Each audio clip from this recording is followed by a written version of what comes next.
and indeed still are, by the public response to Diana's death. It has been really quite remarkable and indeed in many ways overwhelming.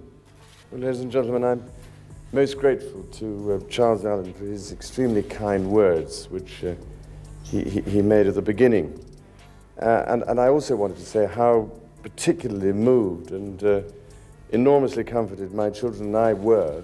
And I think, as probably many of you will know from the experience of family loss, perhaps in your own lives, it is inevitably very difficult to cope with grief at any time. No royal obligation is more important than family. These words from King Charles to William reveal a man haunted by his past choices that shattered a marriage and divided a family. I can't tell you how enormously grateful and touched both the boys and myself are. Also, I'm unbelievably proud of the children, of William and Harry. They've been quite remarkable. But perhaps you might realize it's even harder when the whole world is watching at the same time. But obviously the public support and the warmth of that support has helped quite enormously. And I think they've handled an extraordinarily difficult time, as I'm sure all of you can imagine, with quite enormous courage and the greatest possible dignity.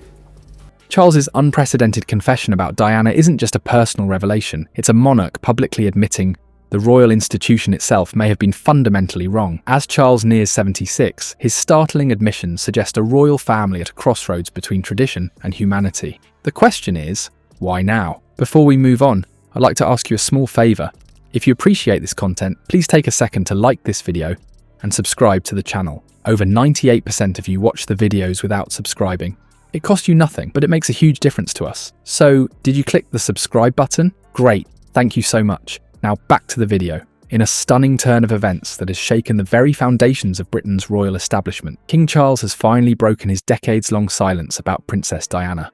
They are coping extraordinarily well, but obviously Diana's loss and death has been an enormous loss as far as they're concerned, and will always feel that loss. Yes, we said how sorry we was for his sad loss and to give our love to the boys.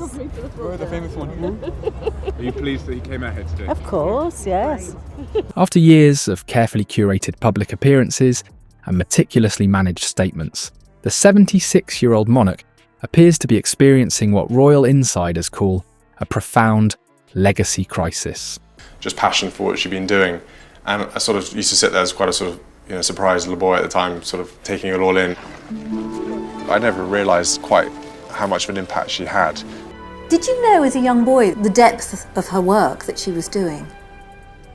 I knew a fair bit of it, mainly because she came back with all these stories and full of excitement, and you can feel and see when she's talking and visiting that she really connects and cares about what she's doing. I applaud her for all her, her dedication and her drive in doing that. As Charles approaches his 8th decade, the weight of history seems to have triggered an unprecedented level of introspection. Sources close to the king reveal he's become increasingly concerned with how future generations will remember him. Will he be Charles III, the environmental pioneer who modernised the monarchy? Or will he forever remain the man who failed Diana, the king perpetually overshadowed by a princess who, even in death, continues to captivate public imagination? This existential reckoning couldn't have come at a more significant time. William and Kate's recent struggles have reportedly forced Charles to confront uncomfortable parallels with his own past.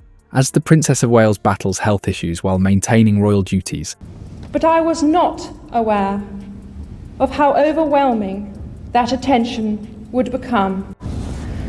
When I started my public life 12 years ago, I understood the media might be interested in what I did. It's a global fascination with Diana because there's never been anyone like her before, and there's never been anyone like her since. And I think people are fascinated with the enigma of this woman. Palace insiders suggest Charles has recognised the devastating similarity to pressures Diana faced.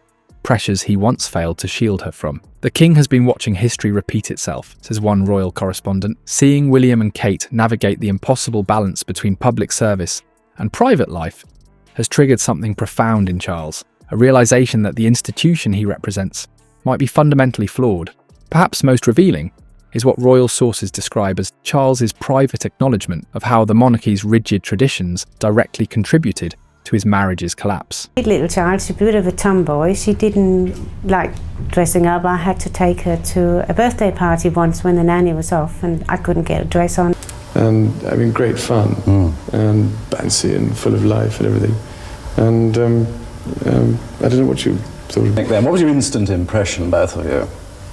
What did you think about Lady Diana? Well, I remember thinking what a very jolly and amusing and attractive 16-year-old she was. After decades of positioning duty above all else, Charles has allegedly confessed that his unwavering commitment to royal protocol came at a devastating personal cost. This admission represents not merely a change of heart, but a dramatic repudiation of the principles that governed his entire existence. Intriguingly, many palace insiders attribute this newfound openness to Camilla's influence. Unlike Diana, who struggled against the institution, Camilla reportedly encourages Charles to confront his past rather than bury it. Her pragmatic approach, shaped by decades on the periphery of royal life. What I'm doing in Africa is probably not obviously related to what she did, but it's about helping the needy and the vulnerable. At the end of the day, you have to care and you have to feel for the causes you believe in. If you don't, then it's hard to get it across to anyone else how you feel and what it means to you. And it was, I think, that infectious enthusiasm and the energy that she had that really rubbed off on me for causes such as this. Because she was very good at getting the message across, wasn't she? Yes, yeah, she's very good, yeah. And you learnt from that? Well, yeah, exactly. I'm trying to learn from that, exactly. I'm learning as many ways as I can to promote areas that I believe in and that I support. Seems to have granted Charles permission to question traditions he once defended unquestioningly. And the most shocking revelation comes from Charles himself, who reportedly told a close confidant, "The same royal traditions I've defended my entire life destroyed what might have been my happiest years with Diana." This admission, that institutional duty directly sabotaged his personal happiness, represents a seismic shift in royal thinking.